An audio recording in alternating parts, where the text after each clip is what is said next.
வணக்கம் நண்பர்களே, welcome to கற்றதுமெக் கற்போம் கற்பிப்போம். இந்த வீடியோல எதை பத்தி பார்க்க போறோம்னா fluid மெக்கானிக்ஸ்ல viscous flow and turbulent flow. சரியா? சோ அது ரிலேட்டடான கான்செப்ட்ஸ் தான் பார்க்க போறோம். So what is meant by viscous flow, அதுல வர important key points, அதே மாதிரி turbulent flow and followed with the previous year questions from the various examination boards. So before starting with the video, இன்னும் நீங்க நம்ம சேனலை சப்ஸ்கிரைப் பண்ணாம இருந்தீங்கன்னா ப்ளீஸ் சப்ஸ்கிரைப். கற்றதுமே கற்போம் கற்பிப்போம். எங்க வீடியோஸ் எல்லாம் பிடிச்சிருந்தா லைக் பண்ணுங்க, அதே மாதிரி உங்க ஃப்ரெண்ட்ஸுக்கும் ஷேர் பண்ணுங்க. சரியா? So starting with the key points, so viscous flow of the incompressible flow. சரியா? viscous flowங்கிறது ஒண்ணும் இல்ல, இவர் laminar flow தான். சரியா? laminar flow is also called viscous flow தான் படிச்சிருப்போம். சரியா? So here already we have studied. சரியா? laminar flowக்கும் turbulent flow ஆல்ரெடி பார்த்திருப்போம். So flow particles வந்து it is going to be straight path. சரியா? So parallel to each other. அதான் main important key point பார்த்திருந்தோம். viscous flowல வந்து so your flow, so viscous flow, fluid particles move along a straight line path in the layers. So it occurs at a low velocity places and viscous force predominates the inertia force. So இத base பண்ணி தான் we have arrived the Reynolds number, viscous force divided by the inertia force, which gives you a Reynolds number. So அதான் formula தெரியும், density into velocity into diameter divided by mu, rho vd by mu. அப்படி இல்லையா இன்னொரு formula பார்த்திருப்போம், v into d divided by nu. Muங்கிறது dynamic viscosity, நியூங்கிறது kinematic viscosity. இதான் basics. What is the viscous flow? So another name வந்து சரியா laminar flow தான் we are calling as a viscous. So it is going to travel in a straight line path. சரியா? parallel to ஒரு லைனுக்கு இன்னொரு line வந்து parallel தான் move ஆகும். ஸோ இதில் இன்னொரு ஃபார்முலா கொடுத்துருக்காங்க. So d equal to 4 into area of cross section divided by perimeter. சரியா? ஸோ இது ஒன்றும் இல்லை, இப்போ வந்து ஃப்ளோ துரிய ஒரு பைப்ல வந்து இப்போ வந்து ஃப்ளோ போய்கிட்டு இருக்குன்னா they are going to equate. சரியா? ஸோ பைப்புங்கிறது ஒரு சர்க்கிள் கிராஸ் செக்ஷன் தான். ஸோ அதுக்கு ஏரியா நம்மளுக்கு ஃபார்முலா தெரியும், சர்க்கிளுக்கு என்ன வரும், 2πr². சரியா? ஸோ பெரிமீட்டருங்கிறது சாரி πr². ஸோ பெரிமீட்டருங்கிறது 2πr. சரியா? ஸோ ரெண்டை ஈக்குவேட் பண்றதுக்கு என்ன செய்யணும்? ஸோ இங்கே வந்து இப்போ ஆறால் மட்டும் பண்ணிட்டீங்கன்னா பெரிமீட்டர் இன்ட்டு ஆர் போடுங்க. சரியா? So you will get 2πr² வரும். அதே மாதிரி இப்போ ஏரியாவில் வந்து ஒரு 2 மட்டும் மிஸ் ஆயிருக்கு. ஸோ 2 இன்ட்டு ஏரியா போட்டிங்கன்னா you will get again 2πr². இப்போ இந்த ரெண்டை ஈக்குவேட் பண்ணணும். So P into R equal to 2a. So ஆருக்கு பதிலாக d/2 போட்டுக்கலாம் இல்லையா? ஸோ இங்கே 2a. ஸோ இங்கே டிவைட் பை பி இந்த சைடு வந்துடும். ஸோ d ஈக்குவல் டு எடுத்தீங்கன்னா 4 into area divide by perimeter. சரியா? ஸோ இந்த பேசிக் ஃபார்முலா வச்சு கூட தேவில் சம் அதை சின்ன சின்ன கொஸ்டின்ஸ் வந்து கேட்டிருக்காங்க. சரியா? ஸோ இந்த ஃபார்முலா ஞாபகம் வச்சுக்கோங்க. சரி, ஒன்றும் இல்லை, ஜஸ்ட் வந்து சர்க்கிளில் வந்து தேவ் அரைவ்டு திஸ் ஃபார்முலா, அவ்வளோதான். ஸோ ஒன்றும் வந்து புதுசு ஃபார்முலா கிடையாது, பேசிக் ஃபார்முலா ஒன்லி. சரியா? நெக்ஸ்ட் வந்து இம்பார்ட்டன்ட் வந்து இந்த இது வந்து அடிக்கடி கேட்பாங்க. சரியா? ஸோ ஃப்ளோ கண்டிஷன்ஸ் வந்து இப்போ ரெனால்ட்ஸ் நம்பரோட ரீஜியன் வந்து ஆல்ரெடி நம்ம ஜென்ரலாக படிச்சிருப்போம். ஃபார் ஏ பைப் ஃப்ளோவில் வந்து less than or equal to 2000 இருந்துச்சுன்னா லேமினார் ஃப்ளோ. அதே மாதிரி கிரேட்டர் தேன் 4000 டர்புலன்ட் ஃப்ளோ. ரெண்டுக்கு இன் பிட்வீன் 2000க்கு 4000 இடையில நம்ம ரெனால்ட்ஸ் நம்பர் வந்துச்சுன்னா we are defined as a transitional flow அப்படின்னு சொல்லுவோம். இது எல்லாமே வந்து பைப் ஃப்ளோ. சரியா? ஸோ இப்போ it is the flow is accord in open சேனல்ல இருக்கு. சரியா? ஓப்பன் சேனல் ஃப்ளோல வந்து வந்துருச்சுன்னா ஒரு ரெனால்ட்ஸ் நம்பர், ஸோ இங்கே 2000ங்கிறது இங்கே 500 ரீப்ளேஸ் ஆயிரும். சரியா? So Reynolds number less than or equal to 500. அதே மாதிரி இங்கே கிரேட்டர் தென் 1000. இங்கே 2000ங்கிறது 500, 4000ங்கிறது 1000. ஸோ இன் பிட்வீன் வந்துச்சுன்னா டிரான்சிஷனல் ஃப்ளோ. இது வந்து ஓப்பன் சேனல் ஃப்ளோக்கு. சப்போஸ் பிளேட்ஸ்ல வந்து இப்போ இருக்கு அந்த மாதிரி இருந்துச்சுன்னா ஒரு லேமினார் ஃப்ளோக்கு வந்து Reynolds number 5 into 10⁵ 5 lakhs. Reynolds number greater than 5 lakhs turbulent flow. சரி, அது வந்து பிளேட்ல. அண்ட் வந்து டிரான்சிஷன் வந்து ஸ்மாலா இருக்கும், so that we can eliminate, அதை வந்து நெக்லெக்ட் பண்ணிக்கலாம். சரியா? இதை வந்து டிஃபரெண்ட் டைப்ஸ் ஆஃப் ஃப்ளோல வந்து வர்ற ரெனால்ட்ஸ் நம்பரோட ரீஜியன். சரி, இதை பேஸ் பண்ணி வந்து அடிக்கடி ஏதாவது ஒரு கொஸ்டின் கேட்பாங்க. ஸோ மெயினாக வந்து இதுதான் கேட்டிருக்காங்க இதுவரையே. சரியா? நம்ம பைப் ஃப்ளோல தான் இருக்கும், பட் இது தெரிஞ்சு வச்சுக்கணும், அடிஷனல் தான். Open channel flow and plate. So how the Reynolds number it will vary. So next topic is the entrance length. சரியா? So LE அப்படின்னு சொல்லுவோம். So the length of the pipe from its entrance up to the point where the flow attains the fully developed velocity profile. சரியா? First வந்து ஸ்டார்டிங்ல இருந்து வந்து ஒரு பாயிண்ட்ல ஒரு பர்டிகுலர் பாயிண்ட்ல வந்து ஃப்ளோ வந்து it is going to develop fully developed velocity ப்ரொஃபைலா மாறுது. அண்ட் விச் ரிமைன்ஸ், அதுக்கப்புறம் வந்து அன்ஆல்டர்ட், சேஞ்சே ஆகாது. ஸோ அந்த பாயிண்ட் அந்த எவ்வளவு தூரம் அந்த லென்த் வருதோ அது பேர் தான் ஒரு என்ட்ரன்ஸ் லென்த் வருது, அதான் எல்இ அப்படின்னு சொல்லுவோம். சரியா? ஸோ இந்த எல்இ ஃபார்முலா வந்து பார்த்தீங்க, so L E divide by D for a laminar ஃப்ளோவாக இருந்துச்சுன்னா 0.07 into Reynolds number for a laminar flow. அதுவே வந்து டர்புலன்ட் ஃப்ளோவாக இருக்கு, so your entrance length divide by diameter equal to 50. So 50 times இருக்கும். இங்கே 0.07 ரெனால்ட்ஸ் நம்பர். சரியா? ஸோ ரெனால்ட்ஸ் நம்பர் எவ்வளோ வருதோ அதுல இருந்து இருக்கும். சரியா? ஸோ ஃபர்ஸ்ட் கேஸ் வந்து இது வந்து ஃபுல்லி டெவலப்டு ஃபார் லேமினார் ஃப்ளோவுக்கு your entrance length. இது வந்து turbulent flowக்கு your entrance length. சரியா? So next வந்து shear stress distribution. சரியா? So இது வந்து first general உள்ளது related to your viscous flow. So next வந்து laminar flow through a circular pipe. சரியா? So இதுல வந்து ரெண்டு கேட்டகரியா பிரிக்கலாம். laminar flow through a circular pipe இருக்கும். அப்படினா ரெண்டு fixed plateகளே உள்ளது இருக்கும். So first வந்து circular pipe பார்ப்போம். அந்த circular pipe உள்ள தான் we have defined the Huygens-Poiseuille equation இதெல்லாம் இதுல தான் இருக்கும். சரியா? First வந்து shear stress distribution formula. Shear stress distribution formula வந்து for a laminar flow through a circular pipe இருந்துச்சுனா your shear stress tau equal to minus dou p divided by dou x into r by 2. சரியா? dou pங்கிறது change in pressure, அதான் decrease in pressure in the direction of the flow. அதனால தான் இங்க நெகட்டிவ்ல கொடுத்திருக்கோம். minus dou p divided by dou x into r by 2. And here it is steady and uniform flow. இது வந்து டைரக்டா क्वेश्चनல கேட்பாங்க. laminar flow through the circular pipe வந்து எந்த இடத்துல occur ஆகும்னா, so it is valid for a steady and uniform flow. சரியா? And maximum value of stress occurs at r equal to capital R. சரியா? so இந்த rங்கிறது capital Rங்கிறது radius, இந்த rங்கிறது distance measured, எவ்வளவு distance இருக்கு ஆக்சிஸ்ல இருந்து அத வந்து டிஃபைன் பண்றதா your small r. சரியா? so maximum value of stress வந்து ரெண்டும் ஈக்குவலா இருக்கிற இடத்துல occur ஆகும். And laminar flow shear stress is entirely due to the viscous action. So viscous action நால மட்டும் தான் your laminar flow shear stress வந்து இங்க வந்து வருது. So only because of the viscous action. So இது important ஆ உள்ளது. இந்த shear stress distribution formula ஞாபகம் வச்சுக்கோ. tau equal to minus dou p divided by dou x into r by 2. அவ்வளவுதான். So next வந்து இதுல வந்து velocity distribution. So இந்த மாதிரி velocity distribution இருக்கும்னா இதான் அந்த டயகிராம். சரியா? velocity வந்து இங்க parabolic curve-ஆ இருக்கும். இது வந்து நிறைய क्वेश्चनல கேட்டிருக்காங்க. ஒரு laminar flow வரது வந்து through circular pipe வந்து parabolic in nature இந்த மாதிரி வரும். சரியா? இதான் parabolic in shear distribution ஆ இருக்கும். சரியா? so இப்ப shear stress distribution எந்த மாதிரி இருக்குன்னா, so I think அடுத்ததுல இருக்கும்னு நினைக்கிறேன். சரியா? yes இந்த இடத்துல வந்து சென்டர்ல வந்து 0-ஆ இருக்கும். சரியா? so இந்த மாதிரி வரும். இது வந்து shear stress distribution இந்த மாதிரி வரும். so இது வந்து velocity distribution. so parabolic curve வந்து velocity distribution. shear stress வந்து சென்டர்ல வந்து 0-ஆ இருக்கும். அதுக்கு அப்புறம் வந்து எக்ஸ்பேண்ட் ஆயிட்டே போயிருக்கும். ரெண்டு கார்னருக்கு ரெண்டு சைடு வரும். சோ இதுல வர்ற ஃபார்முலா u இதான் வந்து velocity u equal to 1 by 4 mu into minus dou p change in pressure with respect to x into r square capital R square minus small r square. சரியா? So இதான் வந்து general formula for your velocity u equal to 1 by 4 mu. So already பார்த்தது shear stress பார்த்திருந்தோம் இல்லையா, minus dou p by dou x அந்த same வரும். பிராக்கெட்ல வந்து r square capital R square minus small r square. So at the center point வந்து r equal to 0 அப்ப substitute பண்ணிருங்க. So remaining இப்ப என்ன இருக்கும்னா 1 by 4 mu minus dou p divided by dou x equal into r square. So அந்த சென்டர்ல தான் we are getting a maximum velocity ஓட ஃபார்முலா இதுதான். சரியா? So u max ஃபார்முலா வந்து 1 by 4 mu into minus dou p by dou x into capital R square. அதான் maximum velocity.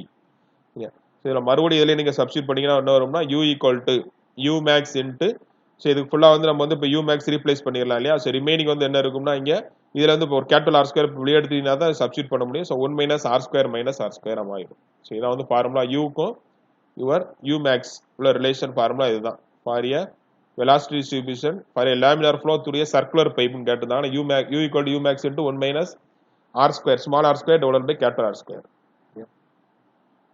so next வந்து discharge formula. So discharge formula வந்து ஜெனரலா நம்ம q equal to av போடுவோம். but here it is not going to equal because இங்க வந்து v வந்து change ஆயிட்டே இருக்கிறதுனால so here it is not equal. but general formula என்னன்னா pi by 128 mu into minus dou p by dou x into d power 4. சரியா? so diameter power 4 வரும். pi by 128 mu into minus dou p divided by dou x into d power 4. இது கூட கேட்கல. But ஆனா important ஃபார்முலாங்கிறது இதுதான். u max வந்து இப்ப மீன் வெலாசிட்டிக்குள்ள ratio வந்து எந்த இருக்கும், u max divided by u average வந்து 2 டைம்ஸ் இருக்கும். சரியா? So very very important question. அடிக்கடி நிறைய क्वेश्चनல கேட்டிருக்காங்க இது வந்து. சரியா? சோ நல்லா நோட் பண்ணிக்கோங்க. So laminar flow through a circular pipe அந்த மாதிரி கண்டிஷன்ல ஒரு maximum velocity will be 2 times your average velocity. அப்படி இல்லனா மாத்தி கேட்டிருப்பாங்க அவ்வளவுதான். average velocityனா 0.5 1/2 into u max ஆ இருக்கும். அதான் இங்க கொடுத்திருக்கு. சரியா? சோ ஏதா ஒன்னு ஞாபகம் வச்சுக்கோங்க. சோ கண்டிப்பா சர்க்குலர் பைப் laminar flow இருந்ததா 2 டைம்ஸ் வரணும். சரியா? சோ இதான் important very very important formula. and maximum velocity occurs at the axis அதான் பார்த்தோம் r equal to 0 அந்த இடத்துல occur ஆகும். so the point where the local velocity is equal to the mean velocity. so அந்த ரேஞ்சில வந்து your r value will be equal to r divided by root of 2. சரியா? so எந்த இடத்துல வந்து ஈக்குவலா இருக்கும்னா your local velocity equal to mean velocity. so small r equal to capital R divided by root of 2. So 1 divided by root of 2 போட்டீங்கன்னா 0.707 வரும் சரியா. So root 1.14 அதை டிவைட் பண்ணீங்கன்னா so you will get 0.707 into R. Right. So next pressure drop formula. So pressure drop formula வந்து laminar flow through circular pipe P1 minus P2 equal to 32 mu V average L divided by D square. சரியா. So அதே தான் இங்க கொடுத்திருக்கு. So 32 mu U average L divided by D square. இதான் வந்து pressure drop.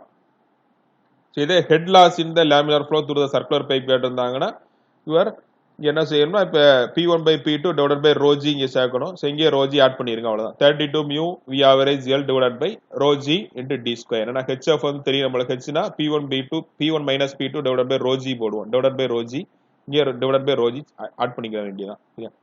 So உங்களுக்கு கொஸ்டின்ல இந்த மாதிரி கேட்பாங்க டைரக்டா ஃபார்முலா கேட்பாங்க P1 minus P2 சரியா. laminar flow through circular pipe கேட்டா இது அப்படி என்ன கொடுத்திருப்பாங்கன்னா பெர் யூனிட் லென்த் வந்து கேட்டிருப்பாங்க சரியா. நீங்க கொஸ்டின் வந்து நல்லா ரீட் பண்ணிக்கோங்க. ஏன்னா ஆப்ஷன்ல வந்து இப்ப யூனிட் லென்த் கேட்டீங்கன்னா L வந்து இந்த சைடு வந்துரும். P1 minus P2 divided by L equal to 32 mu V average divided by D square. அது மட்டும் கேட்பாங்க. பட் ஆப்ஷன்ல என்ன இந்த ஃபார்முலா கொடுத்திருப்பாங்க. So you have to read the question carefully சரியா. இதெல்லாம் மிஸ்டேக் வர நிறைய சான்ஸ் இருக்கிற ஏரியா. So இந்த ஈக்குவேஷன் பேர் தான் we have studied the Hagen-Poiseuille equation சரியா. அதான் HF ஃபார்முலா படிச்சிருந்தோம் இல்லையா அதுதான் Hagen-Poiseuille equationங்கறது இதுதான். இதுதான் வந்து first case laminar flow through the circular pipe different cases இதுதான். So second case வந்து two fixed parallel plates. So ரெண்டு parallel plate இருக்கு. So அந்த மாதிரி கண்டிஷன் laminar flow எப்படி இருக்கும் சரியா. So velocity distribution U க்கு வந்து formula 1 divided by 2 mu minus dou P divided by dou X into T into Y minus Y square சரியா. So இங்க Yங்கிறது இந்த டிஸ்டன்ஸ் எடுப்போம் இல்லையா. Y equal to T by 2. So டோட்டலா வந்து thickness எவ்வளவு இருக்கோ அது divided by 2 போடுவோம் இல்லையா. அதேதான் மேக்ஸிமம் வெலாசிட்டி அக்கர்ஸ்ங்கற எந்த இடத்துல இருக்கும்னா y க்கு வந்து t by 2 சப்ஸ்டிட்யூட் பண்ணனும். So you will get the value maximum velocity. So இதல சப்ஸ்டிட்யூட் பண்ணீங்கனா so you will get the t square by 8 mu into minus dou p by dou x வரும். சரியா. இதுல நீங்க இம்பார்ட்டன்ட்டா நோட் பண்ண வேண்டிய ஃபார்முலா இதுதான் வெரி வெரி இம்பார்ட்டன்ட். இங்க வந்து maximum velocity 1.5 times your average velocity. அங்க பாத்தீங்கன்னா 2 times இருக்கும். அங்கே laminar flow தான். பட் அங்க என்னன்னா through a circular pipe போறது. இங்க வந்து between the two plates. இது இம்பார்ட்டன்ட் ஃபார்முலா சரியா. இத வந்து அடிக்கடி கேட்பாங்க. அதனால அது மோஸ்ட் ரிப்பீட்டட் क्वेश्चंस. இதெல்லாம் அடிக்கடி கேக்குற क्वेश्चन தான். இந்த வெலாசிட்டி ஃபங்க்ஷன் வச்சு கேட்பாங்க. சோ இங்கே discharge formula. So Q equal to 1 divided by 12 mu சரியா minus dou P by dou X into T cube. So அங்க வந்து 1 divided by 128 பார்த்திருந்தோம் சரியா. 120 5 by 128 mu into minus dou P by dou X into D power 4. இங்க 1 divided by 12 mu minus dou P by dou X into T cube சரியா. So இங்கே இப்ப pressure drop in a given length க்கு வந்து ஜெனரலா கேட்டா P1 minus P2 12 mu இங்க V average சரியா. So velocity into L divided by T square or D square என்ன கொடுத்திருக்காங்களோ அதான். சரி டோட்டல் thickness இருந்தா thickness diameter diameter அந்த டிஸ்டன்ஸ் தான் ரெண்டு பிளேட்டுக்குள்ள டிஸ்டன்ஸ் தான் இந்த Tங்கிறது சரியா. So இங்கே வந்து இப்போ வந்து பெர் யூனிட் லென்த் னு கேட்டிருந்தாங்கன்னா அப்ப என்ன மாறிரும். ஒரு formula P1 minus P2 per unit length கேட்டிருந்தா இந்த L வந்து இந்த சைடு வந்துரும். So 12 mu V average தான். So இங்க distance between two places இங்க T0 T D0 D சரியா. So இத வர என்ன நோட் பண்ண வேண்டியதுனா இந்த இது பார்த்திருப்போம் சரியா. the correction factors alpha and beta இது ஆல்ரெடி வந்து நம்ம லாஸ்ட் இதுலயே படிச்சிருந்தோம் சரியா. So ஆல்பாங்கிறது kinetic energy correction factor, பீட்டாங்கிறது momentum அதோட correction factor. So alpha formula 1 divided by cube வரும். a v cube 0 to r தான் u cube into d இங்க square வரும். a v square into u square சரியா. So momentumங்கிறது square kinetic energy வந்து கியூப்ல வரும் formula. இது ஜெனரலா வந்து கேட்கக்கூடிய இந்த क्वेश्चन வந்து அடிக்கடி கேட்பாங்க. இது வந்து இம்பார்ட்டன்ட். கரெக்ஷன் ஃபேக்டர் எவ்வளவு இருக்கு சரியா. So correction factor for turbulent ஃப்ளோக்கு வந்து ஆல்மோஸ்ட் 1 தான் இருக்கும் சரியா. 1.33 1.2 இந்த ரேஞ்ச் தான் வரும். பட் ஆனா இங்க வந்து ஆல்மோஸ்ட் 1 தான் இது சரியா. இங்க லேமினார் ஃப்ளோக்கு மட்டும் மாறும். Alpha value equal to 2 beta value equal to 1.3. So இந்த ரெண்டு क्वेश्चन வந்து அடிக்கடி கேட்கக்கூடிய क्वेश्चन. லேமினார் ஃப்ளோக்கு வந்து what is the alpha beta சரியா. Alpha value equal to 2 beta equal to 1.33. இதெல்லாம் இம்பார்ட்டன்ட் क्वेश्चंस. சோ இதுதான் வந்து your laminar flow சரியா. சோ நெக்ஸ்ட் வந்து turbulent flow பத்தி பாப்போம். shear stress in the turbulent flow. So ஜெனரலா வந்து அங்க பாக்கும்போது mu into so du bar divided by dy மட்டும் தான் பார்த்திருந்தோம். இங்க வந்து turbulent flow வந்து எக்ஸ்ட்ரா வந்து ஆட் ஆகக்கூடியது your eddy viscosity ன்னு சொல்வாங்க. So your n into dv bar divided by dy சரியா. சோ இங்க muங்கிறது டைனமிக் விஸ்காசிட்டி இத பத்தியும் இங்க வந்து நம்ம புதுசா ஆட் ஆக வேண்டியது இங்க வந்து ஆட் ஆயிருக்கிறது இவர் எடி விஸ்காசிட்டி சரியா. சோ இத new term here it is added. அதான் அந்த n into dv divided by dy சரியா ஸோ இந்த டைனமிக் விஸ்காசிட்டி இதெல்லாம் வரும்னா fluid characteristics வச்சு வரக்கூடியது டைனமிக் விஸ்காசிட்டி flow characteristics எந்த மாதிரி flow வந்து பாஸ் ஆகக்கூடிய வரக்கூடியது ஒரு எடி விஸ்காசிட்டி சரியா ஸோ இது வந்து எதனால வரும்னா ஒரு டர்புலன்ஸ் எஃபெக்ட்னால here we are occurring சரியா ஸோ இது வந்து அடிஷனலா தான் ஆட் ஆயிருக்கிறது ஸோ வேற என்ன கேட்பாங்கன்னா இது சப்போஸ் இந்த ஃபார்முலா தெரிஞ்சு வச்சுக்கோங்க சரியா so eddy current viscosity sorry kinematic eddy விஸ்காசிட்டினா epsilon so epsilon equal to your n divided by rho சரியா ஸோ என்னங்கிறது இப்போதான் படிச்சிருந்தோம் எடி விஸ்காசிட்டி ஸோ ரோங்கிறது mass density so ratio of n divided by rho so என்னங்கிறது your eddy viscosity so ரோங்கிறது ஒரு mass density ரெண்டுக்குள்ள ரேஷியோ வந்து எடுத்தீங்கன்னா you will get the kinematic eddy viscosity ஏதாவது சின்ன ப்ராப்ளம் கூட கேட்கலாம் கைனமேட்டிக் எடி விஸ்காசிட்டி கால்குலேட் பண்ண சொல்லி கேட்டாங்கன்னா so use this formula to calculate சரியா ஸோ இதில் வர்ற இம்பார்ட்டன்ட் கான்செப்ட் வந்து இது கேட்பாங்க சார் இந்த ஹைட்ரோடைனமிக்கலி பவுண்டரி வந்து இந்த லேயர் வந்து எந்த மாதிரி இருக்கு ஸ்மூத்தா இருக்கா ரஃபா இருக்கா அதை பேஸ் பண்ணி வந்து we are going to categorize so இந்த கே வேல்யூ ஸோ கேங்கிறது உண்மையில average height of irregularity turbulent ஃப்ளோவோட வந்து பேசிக் டெஃபினேஷன் ஆல்ரெடி படிச்சிருப்போம் சரியா அது வந்து ஸ்மூத் பேரலா போய்கிட்டே இருக்கும் லேமினார் ஃப்ளோனா டர்புலன்ட் ஃப்ளோனா சிக்ஸாக் மேனர் பேரலா இருக்காது ஸோ வந்து கிராசிங் அக்ராஸ் ஈச் அதர் அந்த மாதிரி இருக்கும் ஸோ அதனால வந்து இர்ரெகுலாரிட்டிஸ் இருக்கும் அந்த ஆவரேஜ் ஹைட் வந்து நீங்க எடுக்க போகணும் சரியா அது வந்து எடுத்தீங்கன்னா எவ்வளவு வருது அதான் K and thickness of the laminar சப்லேயருங்கிறத இங்க எப்சிலான் டேஷ் இந்த மாதிரி சைட் டேஷ்னு வச்சிருக்காங்க சரியா அப்படி இல்லைன்னா ஏதாவது ஒரு லெட்டர் கொடுத்துருப்பாங்க எஸ் டேஷ் ஏதாவது ஒன்று வச்சுக்கோங்க சரி ஸோ கொஸ்டின் என்ன கொடுத்துருக்கு அதுக்கேற்ற மாதிரி ஸோ இங்கே கேங்கிறது ஆவரேஜ் ஹைட் இர்ரெகுலாரிட்டிஸ் இந்த எஸ் டேஷ்ங்கிறது thickness of laminar sublayer so இது வந்து இப்போ suppose K value is greater than your இந்த சப்லேயர் திக்னஸோட அதிகமாக இருந்துச்சுன்னா யுவர் ஹைட்ரோடைனமிக்கலி ஸ்மூத் பவுண்டரியா இருக்கும் சரியா ஸோ ஸ்மூத் வர்றதுக்கு வந்து here we are having greater than and less than இருந்துச்சுன்னா your boundary will be hydrodynamically smooth rough பவுண்டரியா இருக்கும் ஸோ ஜென்ரலாக வந்து இந்த கொஸ்டின் கேட்பாங்க இது லாஸ்ட் இயர் டிஆர்பியில் கேட்ட கொஸ்டின் தான் ஹைட்ரோடைனமிக்கலி ஸ்மூத்தா இருக்கணும் அப்படின்னா யுவர் கே டிவைடட் பை இந்த திக்னஸ் ஆஃப் இதுல இருந்து less than or equal to 0.25 இருக்கணும் லெஸ் தேன் 0.25 சரியா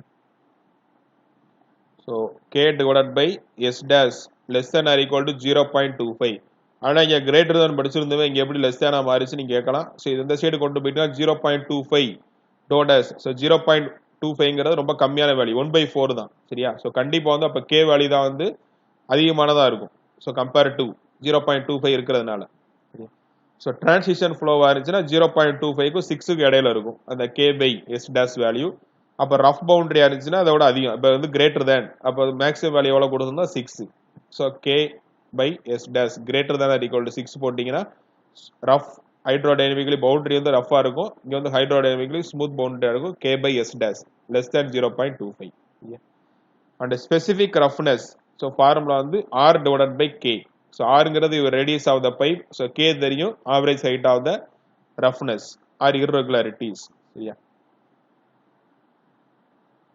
so இது வந்து r by k specific roughness formula so அதுக்கப்புறம் இந்த பவுண்டரி லேயர் எஸ் டேஷ் இருக்கு இல்லையா ஸோ அதுக்கு மட்டும் தனியாக ஒரு ஃபார்முலா இருக்கு so your S dash equal to 11.6 into nu into sorry 11.6 into nu divided by U star so இந்த நியூங்கிறது கைனமெட்டிக் விஸ்காசிட்டி சரி அந்த யூ ஸ்டாருங்கிறது your shear velocity or friction velocity இங்கே யூ ஸ்டார் கொடுத்துருக்கு இங்கே வி ஸ்டார் சரியா சார் ரெண்டு ஒன்று தான் சரியா ஒரு புக்கில் ஒன்று கொடுத்துருப்பாங்க நெக்ஸ்ட் வந்து நம்ம தெரிய வேண்டியது பிராண்டல்ஸ் யூனிவர்சல் வெலாசிட்டி டிஸ்ட்ரிபியூஷன் ஈக்குவேஷன் என்ன u max minus u divided by u star equal to 2.5 log e or ln போடுவோம் இல்லையா r by y சரியா ஸோ இதை நீங்க லாகுக்கு மாத்தான என்ன செய்யணும் ஸோ 2.3 ஆல் மல்டிப்ளை பண்ணுவீங்க இல்லையா ஸோ யூ வில் கெட் 5.75 வரும் 5.75 ஸோ த சேம் லாக் 10 அப்படின்னு மாறிடும் r by y ஏதாவது ஒரு ஃபார்முலா ஞாபகம் வச்சுக்கோங்க சரியா ஸோ இதுவும் கேட்பாங்க maximum velocity minus local velocity divided by your shear velocity u max minus u divided by u star அப்படினா v max by minus v ன்னு இருக்கும் சரி ஏதாவது ஒன்னு ஃபாலோ பண்ணிக்கோங்க லெட்டர் மட்டும் தான் மாறி இருக்கும் சரியா இங்க ரெண்டுக்குள்ள டிஃபரண்ட் பேர் தான் ஒரு velocity defect ன்னு அர்த்தம் u max minus u ங்கிறது velocity defect ஆ மென்ஷன் பண்ணக்கூடியது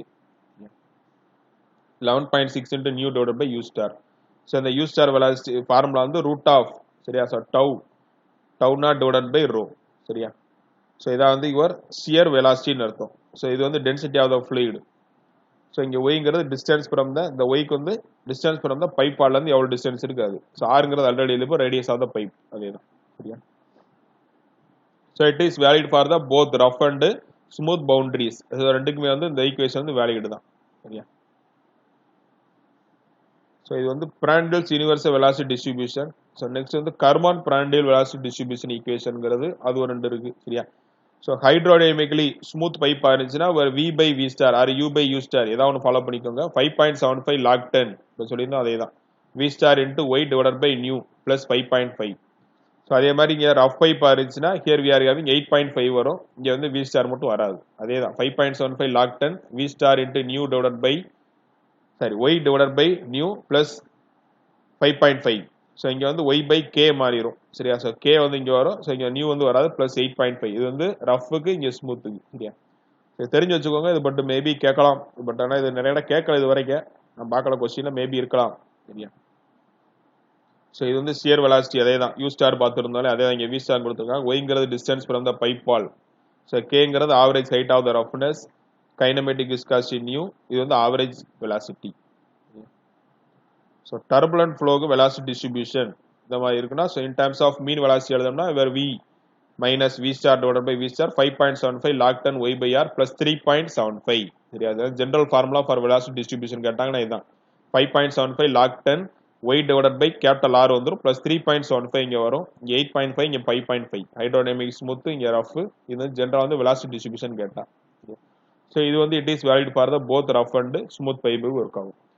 ஸோ அதே மாதிரி இம்பார்ட்டண்டாக உள்ளது இது கேட்பாங்க. ஃபார் லேமினார் ஃப்ளோக்கு வந்து ஃப்ரிக்ஷனல் ஃபேக்டர் எவ்வளோ? இது ஆல்ரெடி நம்ம லாஸ்ட் இதில் டிஸ்கஸ் பண்ணியிருப்போம். சரியா? அந்த ஃப்ளோ த்ரூ பைப்ஸ் ஹெட் லாசஸில் பார்த்துருப்போம். Frictional factor 64 divided by RE. For a laminar ஃப்ளோவாக இருந்துச்சுன்னா ஒரு ஃப்ரிக்ஷன் ஃபேக்டர் வேல்யூ இதுதான். ஃபார் ஏ டர்புலன்ட் ஃப்ளோவாக இருந்துச்சுன்னா F equal to 0.316 divided by RE power 1/4 வரும். சரியா? ஸோ இது வந்து ஃப்ரிக்ஷன் ஃபேக்டருக்காக எடுக்கிறோம். இப்போ ஃப்ரிக்ஷன் கோஎஃபிஷியன்ட் எடுத்தீங்கன்னா அப்போ என்ன செய்யணும்? இது வந்து 4 ஆல் டிவைட் பண்ணணும். 16 divided by RE அப்படின்னு மாறிடும். சரியா? ஸோ இங்கே வந்து நீங்கள் 4 ஆல் டிவைட் பண்ணீங்கன்னா என்ன வரும்? 0.079 இந்த மாதிரி வரும். சரியா? RE divided by 1/4. சரியா? இந்த 1/4 இதை வச்சு ஒரு கொஸ்டின் கேட்பாங்க. சரியா? ஸோ ஹியர் வந்து டர்புலன்ட் ஃப்ளோவாக இருந்துச்சுன்னா ரெனால்ட்ஸ் நம்பர் எந்த மாதிரி இருக்குன்னா ஸோ 1/4ங்கிறது 0.25. சரியா? இந்த கொஸ்டின்லாம் கேட்பாங்க. Okay, so these are the important concepts which are involved in the your laminar flow or viscous flow and the turbulent flow. Okay. So in the next video we will discuss the some of the questions which are asked related to this laminar and turbulent flow. Okay. Don't forget to subscribe our channel. Thank you for your valuable time. Thank you.